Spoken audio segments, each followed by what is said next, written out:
Why hello there, and welcome back to another episode of Trader Steve's journey across Gielinor to collect as many rare items as he can get his grubby little mitts on. Trader Steve is starting his journey in the Grand Exchange chunk, but for every new rare item he can add to his collection that's worth more than 1 mil, he can unlock a new adjacent chunk, with Trader Steve's ultimate goal, obtaining a quest cape.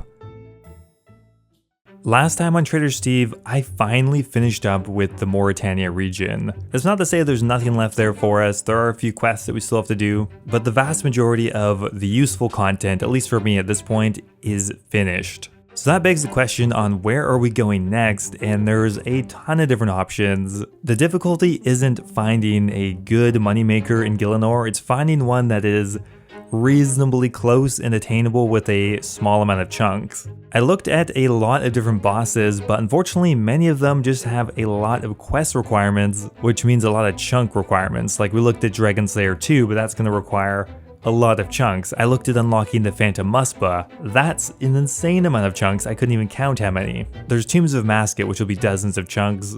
But there is one monster out there that does really good money per hour and is reasonably attainable within, I think, just 15 chunks, which isn't that bad, and that is Monkey Madness 2. Monkey Madness 2 would unlock our first good combat moneymaker, that being demonic gorillas. These things drop Zenite shards, which are worth about 10 mil each, as you don't require super high level gear to kill them. Now the requirements for Monkey Madness 2 really aren't too bad for my account, but there is one big outlier that's going to be a big pain, but something we're going to try to tackle today. Now that would be the level 69 Slayer requirement. Now until this point, the way I leveled up my Slayer was entirely through temple trekking, but now that we're pushing for higher levels, I think it makes sense to actually unlock a Slayer Master and start doing legitimate Slayer tasks, but that poses a bit of a problem. Slayer takes you all around Gielinor, and Slayer Masters can have quite diverse tasks that they assign, but I do have a plan. Now because I have not done a few really key quests for Slayer such as Dragon Slayer, Death Plateau, and other quests that actually unlock the Slayer creatures, the amount of monsters I have unlocked right now is actually quite low. So if we make our way over to Neve, her task list won't actually include that many monsters as of yet. Now it's not to say we couldn't still get incredibly unlucky and get completely gated out of Slayer for the foreseeable future, that's still a possibility, but we'll at least have a pretty good chance. Assuming we get lucky, we can build up a stockpile of points and skip any tasks that are really undoable and hopefully even eventually block some.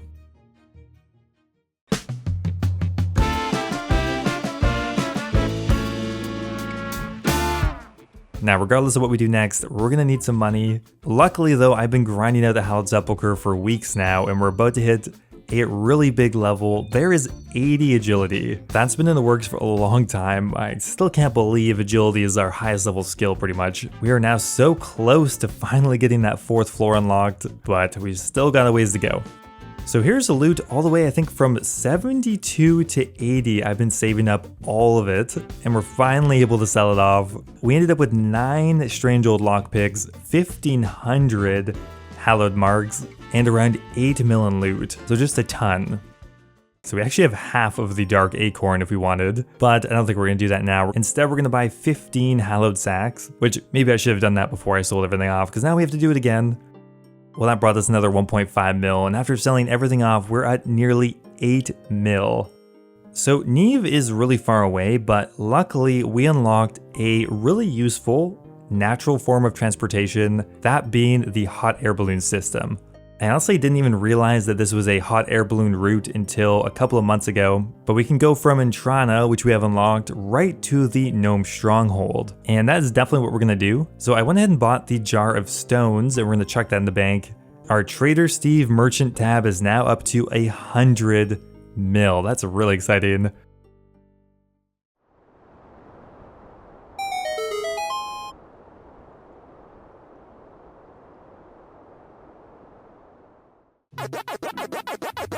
There we go, first try, 2k fire making experience, and with that we've made our way all the way over to the Gnome stronghold. This is a pretty big chunk because it includes the Grand Tree, which has the king in it, a bunch of other quest locations, a ton of different shops, so there could be some money making potential, and really is also just helpful to give us access to the west side of the map. We're gonna start the Grand Tree because why not? We're already here. Well, Well, we're not going to continue for now because that is really far away. So I took a spin through all the shops here and I noticed one thing. For some reason, Equa leaves are going for about 500 GP on the Grand Exchange, and you can buy them in pretty big bulk from the Grand Tree grocers. Might just take a minute to buy like a couple thousand of these, maybe just do it for an hour, just to kind of see what the hourly rate is right now. I don't know, looks like a good opportunity, we'll give it a try. So I've been running back and forth between the Gnome grocery store and our bank for about an hour now, but I think there's actually a quicker way to do this, and that is simply using HelloFresh, the sponsor of today's video. HelloFresh takes all of the hassle and stress out of meal planning by simply just delivering you fresh ingredients right to your doorstep. Now, I'm personally abysmal at cooking, even though I have 99 cooking. I even successfully ate a can of lentil soup for 20 days straight last month. Yes, I counted. So HelloFresh definitely makes the whole process a lot easier for me. Each meal comes with all of the ingredients pre-portioned, which really cuts down on food waste, and with a really simple recipe card to follow, which is key for me, so even a noob like me can cook something pretty tasty. This week I cooked the creamy cheese tortellini, which is really good, and the Thai-style red coconut curry, which, to be honest, was a pretty nice break from my lentil prison. Each week, HelloFresh has over 40 meals and 100 seasonal items to choose from, so there's always something new to try and it's always changing. HelloFresh is honestly my favorite service and I'd highly recommend giving them a try. Simply use my link or go to hellofresh.com and enter the code POGFOSGUN16 to get 16 meals for free plus free shipping. Once you sign up, my description will also live update to count up all the purchases. And thanks again to HelloFresh for sponsoring. Okay, so an hour is gone and we ended up collecting just north of 2,000 Equa leaves. That was a process, but we should be able to sell them for about 450, which is about 900k an hour. Not bad for a literal zero requirement moneymaker. Okay, 2 days later and most of them have sold off. That took a long time. So our cash tag is still at 6.5 mil. Now to get to Neve, we still need to unlock one more chunk. To do that, we're gonna buy the Dragonfire Shield, a 3 mil item, which will come in handy eventually, but you can see we can't even equip it because we have not done Dragon Slayer 1, and it's gonna stay that way until we have done our Slayer grind. If we were to complete this quest somehow, we would unlock all of the Dragon Slayer tasks, which would royally screw us, so we can't physically really do that quest for a while.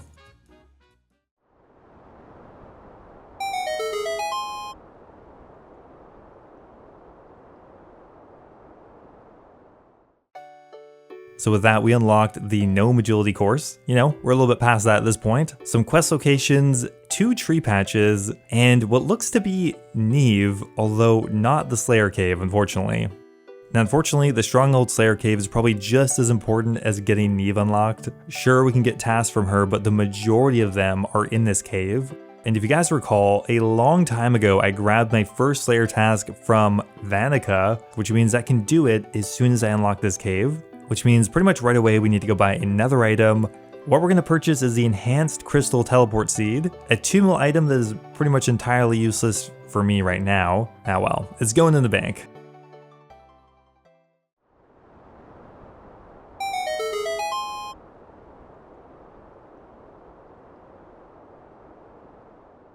So this chunk contains one of the most important dungeons for my Slayer training, that being the Stronghold Slayer Cave. In it, there are a number of very common Slayer assignments, which is really helpful because otherwise I might have to travel further around Gillinor trying to find these monsters.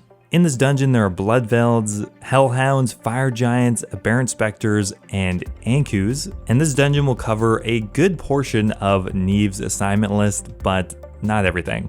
Can't believe it, we're finally done with this Anku task. We've had it in the bank since like episode 2 or something. So we have finished our very first Slayer task, although we didn't get any points. The first part of our Slayer grind is going to be the most dangerous. If we get an assignment we can't do yet, we're kind of screwed. Come on, Neve, be kind. Fire Giants, that'll do. Now on my way to 69 Slayer, there are 2 death tasks that I just cannot do for a very long time. The first one would be Turoths in the Fremnik Slayer dungeon. That would screw me really hard. There's no easy way to get over there. And even worse than that would be the ultimate death task is Worms. Worms are located all the way over in Karum, which is so far away. But with a bit of luck, we should hopefully be able to have enough points to block those by the time we get them assigned.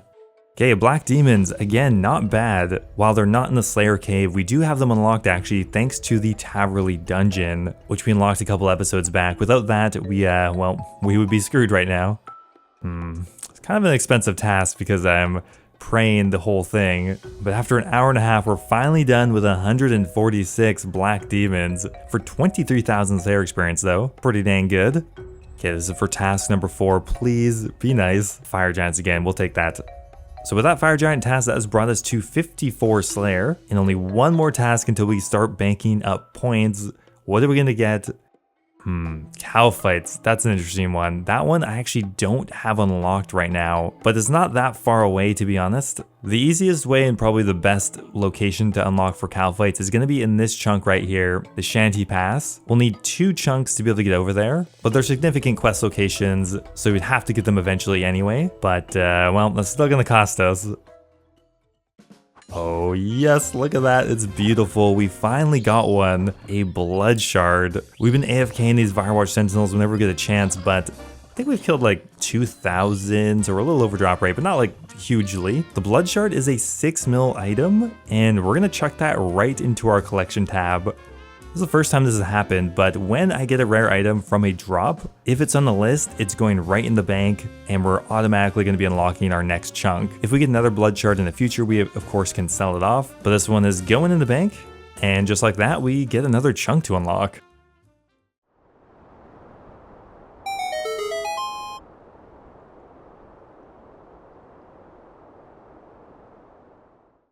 Now, because we got a cow fight task and we have to go all the way down here, we're going to unlock Alcarid. We've maybe eclipsed most of the content here at this point, although there are a few shops that we could maybe check out. And of course, we could always tan Dragonhide if we really fall off the wagon.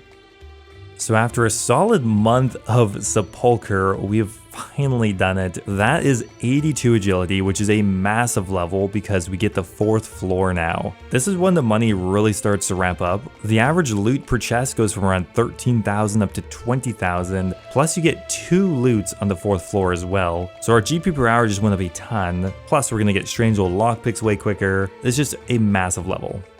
So we're gonna go ahead and spend all of our hallowed marks again. Might as well just open up these hallowed sacks. Okay, so here's the loot we've stacked up. Not as much as last time, but we only did 2 levels. Still about 5 mil, which is good for just 2 levels of agility. So we're gonna go ahead and sell everything off and we'll see what our cash stack is looking like. So about 6 mil. So here's a check-in on our stats. We've mostly been training agility, but thanks to the Sepulcher, we've gotten quite a bit of passive experience as well. We're up to 72 thieving, 65 construction, and 60 prayer. Pretty good for just completely passive experience. Okay, there's our first run of the 4th floor. Wasn't too bad, although I don't have much experience with this floor. New PB, we'll take it. First run of hundreds, but gotta start somewhere. Okay, so it's time to invest into a bit of a beefier item here, both physically and price tag wise. We're gonna buy the Arim's robe top, something that will help us at a ton of different bosses. And we had the money for it, I thought we might as well just buy something in the upper echelon of cost, which means we now have both the Arim's top and bottom, and a 116 mil collection tab.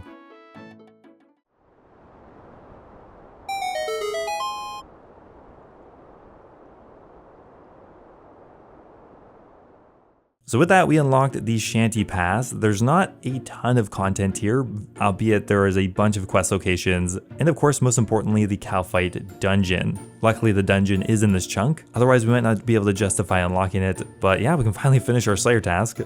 So with that last cow fight, we have now finally obtained some Slayer points, 12 of them. Not enough for a skip, and I won't feel very comfortable until we at least get 30.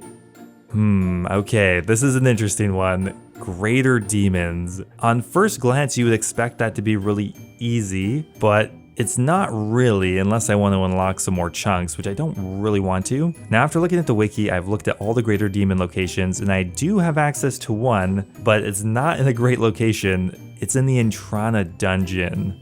Now, it's not hard to get to, but if you remember, Entrana does not let you bring any weapons, anything combat related, so we're either gonna have to punch them to death or come up with something else. Either or, it's looking like it's gonna be a really slow task.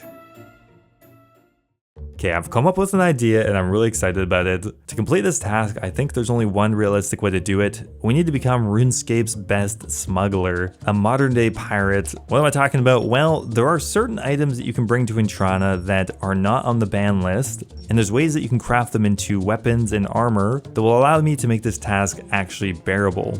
What am I talking about here? Well, we brought a few key items. We brought Zerishan fabric, which we can use a needle and thread on to turn into Zerishan armor for some magic bonus. We brought the Celestra's bark, which we're able to smuggle over, and we can turn that into a battle staff. We've also brought a fire orb, which we can turn into a fire battle staff. And I've also brought runes to cast Fire Wave. So it's not going to be cheap, but I think we'll be able to make this work.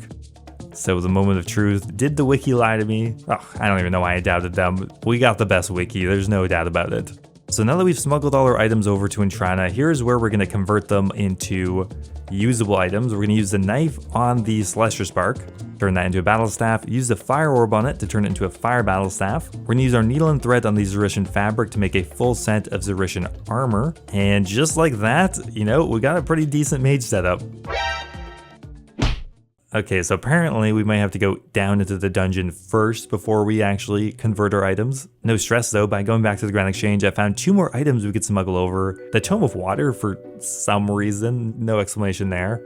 And the Amulet of Magic, which you can just bring, I don't know. Okay, so we're in the dungeon, we should be safe here. We're gonna do the same thing again, convert the battle staff, convert our Zerishan robes, and look at that, we look like a PKer almost.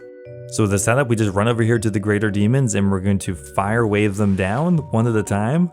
It's going to be a bit slow, but you know, we're going to get some magic experience, and most importantly, we can do this task now. There we go, the greater demons have been vanquished. That took quite a while, but kind of fun though, theory crafting how to do this. 12 points, bringing us up to 24, which means we still don't have a skip, which means Neve just has to not screw us here, and then we should be okay. That's it, I'm taking my Neve poster down off the wall. So trolls, like their name, gonna be a very troll task. Now there are a couple of types of trolls around Gielinor. Unfortunately, none of the main ones I have unlocked, but there is one option, a terrible option, but we can kill the river troll in the Enchanted Valley. The Enchanted Valley is only accessible via a fairy ring, but it's on the same plane as like Zenaris. It's not on the main world, it's in the kind of a separate ethereal realm where there are no chunks. So we can access it, but it's a terrible location. So we're gonna go to the fairy ring code BKQ, and that brings you to the Enchanted Valley. Now this task is terrible for a couple reasons. Firstly, we gotta fish the river every single time to get a river troll to spawn. But probably the worst thing about it is the experience here is 100% nerfed. You get almost none, including Slayer experience, so this task is going to get me nothing, but unfortunately this is kind of the way we gotta do it. Alright, this is going to be the final troll, I think. I'm very curious to see how much Slayer experience I got from this entire task. 600, oh my god. We do have 36 Slayer points though, so that means we'll at least have 1 skip if something terrible comes up. Okay, Neve, let's keep this train going. Oh no, Turoths. Because we passed 55 Slayer, Turoths became an assignable task, and let me show you why this is not really viable, at least for a while. So up there is a Fremnik Slayer dungeon. I guess we could maybe unlock it in 2 chunks if we went up north. So it's not the worst, but for now, it's definitely not really doable. Unfortunately, we have to immediately burn our Slayer points, putting it at risk again. Ugh, scary, but it's kind of what we gotta do. Please, just not Turoths, that's the only one. Okay, thank God.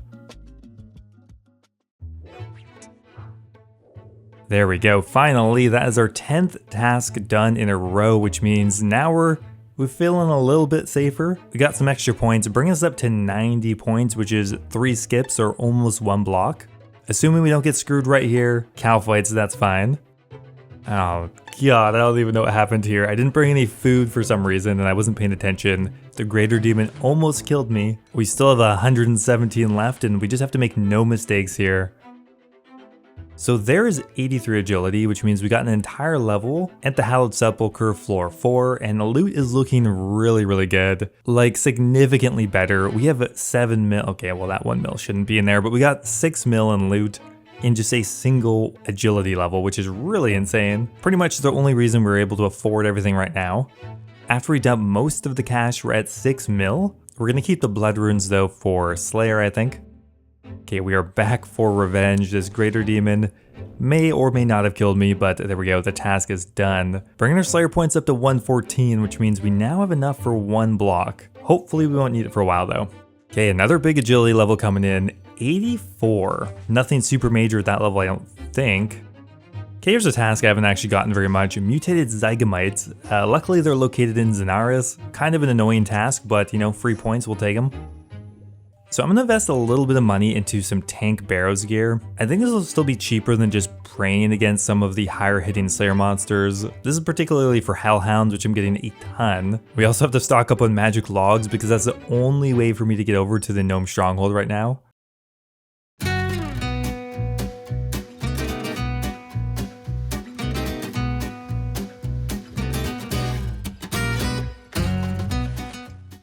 Okay, so that will be actually another Slayer unlock. That's spiritual creatures. Luckily, you can't get them assigned unless you've done Death Plateau, which we're not going to do on purpose, at least for a while. Okay, that was our 20th task done in a row, which means we have 258 Slayer points banked up. Trolls again. Oh, it's tempting to skip that one. I feel like we have enough of a bankroll at this point where I think we can do the odd skip. It's just, the experience is terrible. Okay, we're gonna skip it. This may be a big mistake. 64 Slayer, only 5 levels left to go. There we are, 65 Slayer. Looking like pretty chubby, but that's okay. The armor is working.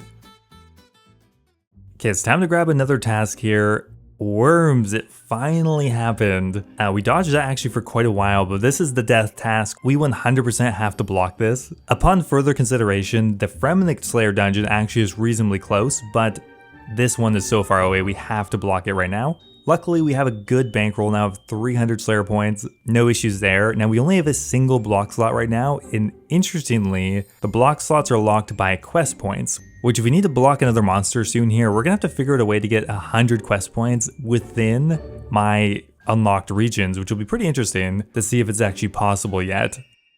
Oh my god, I completely forgot about this. So a couple episodes ago, I finished Sins of the Father, and from it you get a really good reward, the experience books, that you can put in any skill above 60. Now I was saving these to put into Slayer, totally forgot about them, but it's actually a significant amount of Slayer experience. So this is the Tome of Experience, and just look how good it is. Oh, 15,000 Slayer experience, so we're gonna get an entire level right there. But you don't just use it once, you can use it, I think, 6 times, and we can put it all into Slayer, which is crazy. Look at all that experience. There is 67 Slayer, only 2 levels left, plus we can get another 30k towards the next level. We just saved ourselves probably like 5 hours right there. I've always thought greater demons have the creepiest, weird looking smile going on. But with that kill, there is 68 Slayer, only 1 more level to go. We've used, I think, 5,000 blood runes just on greater demon tasks so far, so my bank will be happy once this Slayer grind is done. No. I'm not doing this task. This is the final one we need to do. We're just gonna skip it for now. We got plenty of points. Hellhounds, that'll work.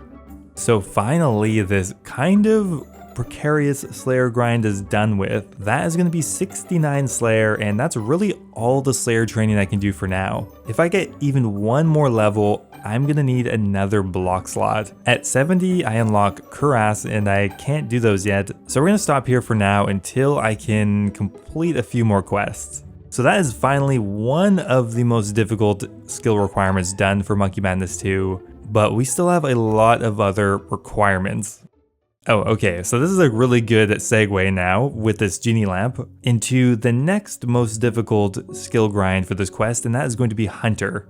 Well, there's 10 Hunter at least. Hunter is actually surprisingly difficult for me to train right now without unlocking multiple new chunks. Most of the Hunter areas are in very secluded locations. For example, there's one in the desert, but that doesn't do us any good. There's one in the Feldub Hills that's kind of far away. There's one in Relica, but that's really remote. The Korend Woodlands, that doesn't do us any good either. Now, honestly, I still haven't 100% decided what's going to be the best way to get my Hunter all the way to 60. It's quite high. I can't just like simply lamp it the whole way. That's just not going to be viable. And I think probably the best place to start here is going to be with Tears of Guthix. The Tears of Guthix minigame is something I unlocked a while ago actually, but I didn't really see a reason to use it, as I thought I would pretty much be able to train most of my skills semi-normally except for Slayer, but I forgot about Hunter. Now Tears of Guthix, for those who don't know, gives you experience in your lowest level skill, and if you look at my skills right now, Hunter is one of my lowest level skills, but not the lowest, so we're gonna have to level up our smithing as well first before we complete the Tears of Guthix minigame. So luckily, the access point for the quest is in the Lumbridge Swamp. I thought you had to do Death to the Dorgeshin and the Lost City and stuff like that to unlock Tears of Guthix, but you don't. It's actually a really low level quest. You just have to make it through this cave. Okay, so yeah, apparently you can just go over here. Interesting. Well, let's do the quest. Okay, there we go. That's one of the quickest quests in the game. Tears of Guthix is done with. Now we don't actually want to complete the minigame yet, because we need to get some smithing levels first. Okay, we don't have the good anvil unlocked, so I guess we'll have to go over to, I don't know, honestly, I've never really used an anvil anywhere else. Okay, we're gonna still use one in Varrock. We're just gonna use this one in Horvik's armor shop and just run back and forth. We bought 300 bronze bars. I have no idea how many levels that's gonna get us. It doesn't really matter what level I get to, I just have to get above 10 for now. Oh my god, we ran out of time so quickly. Our quest points are really low. Oh god, this is gonna give us like no experience. 500. Okay, well, that's something. Bringing us to 12 Hunter, but, well, now we gotta wait a week to do that again. So I think that's where I'm gonna leave it for now, and we're gonna take this time to think of what is actually a viable way to level up the skill. Let me know with a comment down below if you guys have any ideas. Here is the area I have access to. I would like to stay within it, more or less. You guys are smart, I'm sure you'll think of something. Thanks again as always, guys, for watching, and I will see you in the next episode.